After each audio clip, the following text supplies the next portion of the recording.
Do you want to learn how to become a real estate photographer? Check out my course, How to Become a Real Estate Photographer, at rickmcevoyphotography.com. Ever looked at a stunning photo and thought, I could never find something like that where I live? Well, the truth is, the world's most amazing photo spots might just be where you are, dear listener. On your street, in your local park, or even right outside your window. And anywhere you might be passing is also a possibility. The difference isn't the location, it's learning how to see like a photographer. It's about more things we can all think of before we take photos. These are simple, yet effective and important mindsets. These are easy to adopt habits that will help you make more interesting photos wherever you are. The golden rule of taking great photos is to understand the scene and what you're photographing. These tips are the key to unlocking that understanding right where you are, wherever that might be. And it doesn't mean when you're at home, it's wherever you are at any time. Yep, these are easy adjustments offer massive returns in the quality of your work. Your primary goal here should be to build a core understanding of how to see the world around you, as this is the foundation for any serious photographer. Don't just look, truly see. This is very important. And this is building on what we learned in episode 213, your first 5 steps into landscape photography, even in your local park. That episode gave you the initial steps for seeing your local area with fresh eyes, and this episode takes that foundational work and expands it into an 11-point checklist for training your eye before you even press the shutter button. This is what I do, and I believe it's the right way to approach photography in your local area. Hello, and welcome to episode 218, blimey, of the Photography Explained podcast. Yes, the number's still a surprise to me. And this episode is titled, Train Your Eye, Master Photography, Right Where You Are. Now, if you were expecting a different episode, which would have been why your photos look flat and how to fix them, I've had a few technical issues and this is my fix, unfortunately. I'm going to have to redo why your photos look flat and how to fix them, but that will be published in 2 weeks, and it will be absolutely splendid. A very good morning, good afternoon, or good evening to you, wherever you are in the world, and whatever time of day you find yourself listening to me. I'm your host, Rick. Hi, and in each episode, I try to explain one photographic thing to you in plain English in less than 27 minutes-ish, without the irrelevant details. Yes, really. I'm a professionally qualified photographer based in England with a lifetime of photographic experience, which I share with you in my splendid podcast. And it is utterly splendid. Okay, let's get into this. Here are 11 essential tips that will train you and your ideal listener and help you find fantastic photos right where you are. These tips will simplify how you think about photography and help you achieve fantastic results without having to go anywhere. And I'm not travelling anywhere either for a while, so these things apply to me now more than ever. So let's get into these. Tip 1. Find the good light. This is where every good photo starts. Light dictates mood, texture, colour, and quality of a photo. So instead of looking for a subject, look for interesting light first. Is it low, golden sunrise or sunset light? Is it harsh, dramatic midday light that creates strong shadows? Or is it soft, diffused light from a cloudy day that reveals detail? I'm always looking for interesting light, and that varies depending on what I'm photographing. The simple act of prioritising the light and how it relates to the subject is the number one way to elevate your everyday photos. Tip 2. Embrace the ordinary. Forget the grand mountains and exotic beaches for a moment.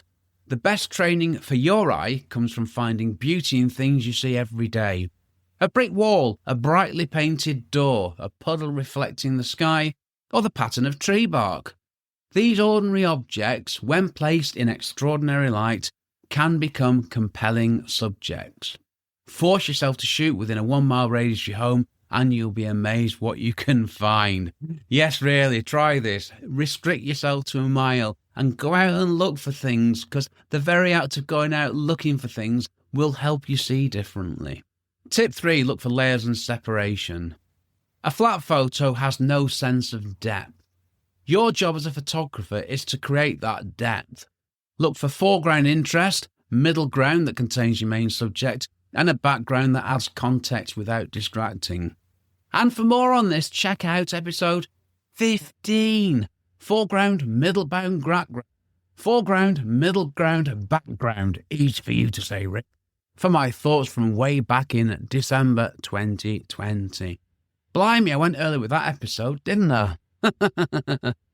Also, try to separate your main subject from the background.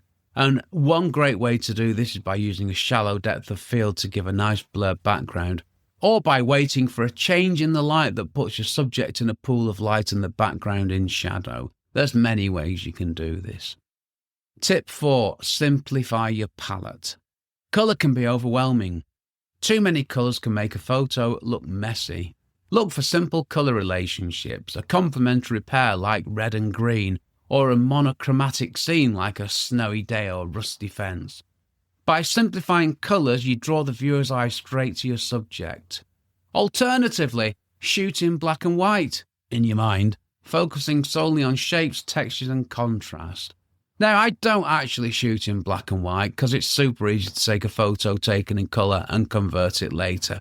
But if you want to shoot in black and white, you go for it. I'd rather keep the colour option and know that I'm going to do that conversion later. Tip 5. Fill the frame and reduce clutter. A common mistake is including too much in a photo. Move closer. Fill the frame with your subject. It's not about cropping later, it's about making a powerful photograph by concentrating on what the photo is truly about. And eliminate anything on the edges or in the background that doesn't contribute to the story. Be ruthless. If in doubt, leave it out. Blimey, that rhymes, doesn't it? Tip 6. Use leading lines. Leading lines are one of the most powerful compositional tools. They are literal or implied lines that pull the viewer's eye from the foreground through the image and towards your main subject. Look for roads, fences, rivers, shadows, or even a row of streetlights. They add instant depth and direction to any image, even a local park photo. And let's not forget, dear listener, you are looking for leading lines within 1 mile of where you live to start with, or 1 mile of where you are. Tip 7. Look up and down. We spend most of our lives looking straight ahead. You being a photographer, it gives you license to change your perspective. Get low to the ground and look up at a tree canopy or a building, or something that you see every day, and see what a change in perspective does to that. Or get high, safely, and look down to see the patterns in the pavement, fields or rooftops. Changing your perspective dramatically transforms an ordinary scene into something unique and fascinating.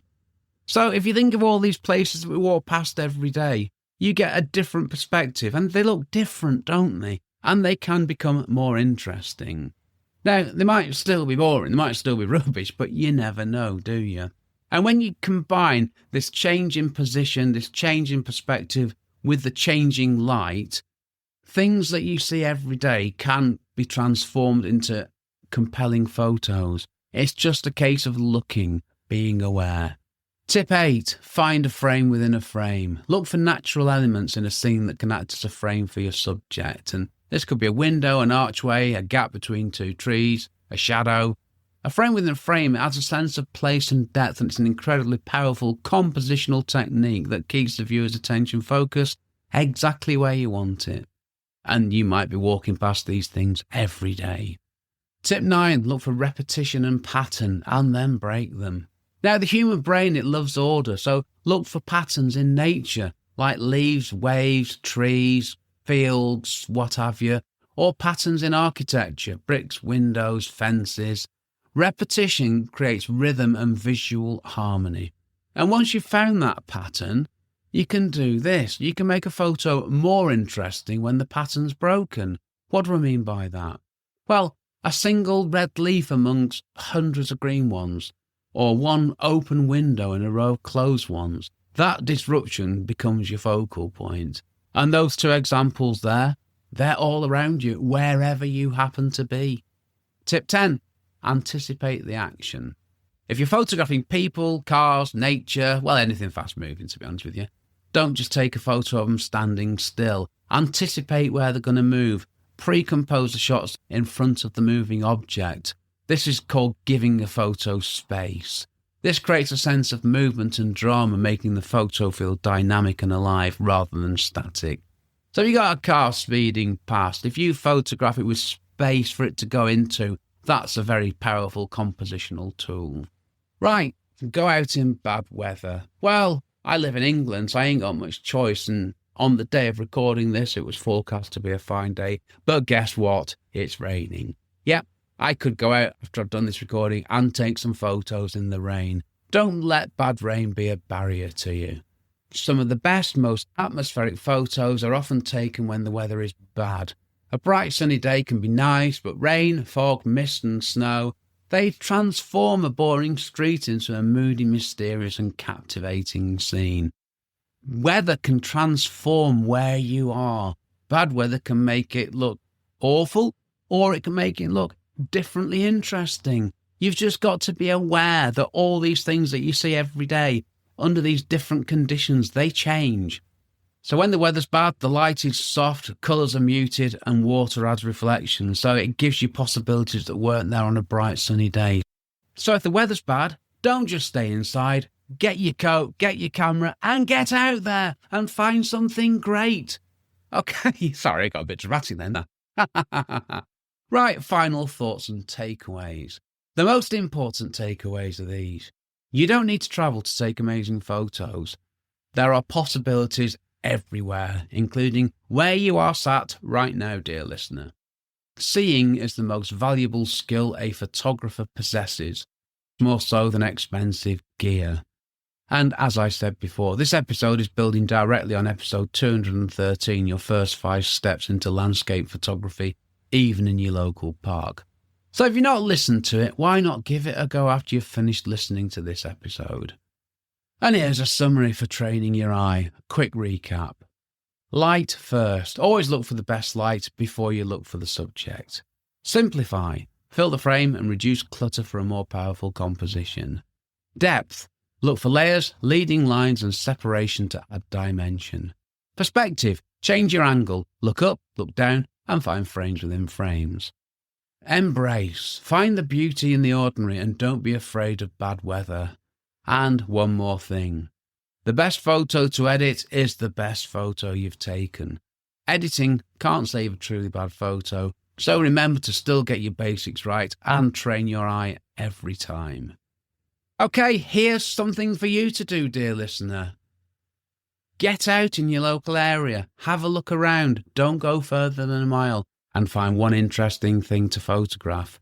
And when you've found it, photograph it at different times of the day, at different times of the year, in different seasons and in different weather. And just see what happens, see what you get. And I talked about this in episode 213, but it still applies. And you can do this wherever you are. And the fact that you can do it wherever you are is a massive bonus. It helps you to improve your photography without having to go anywhere.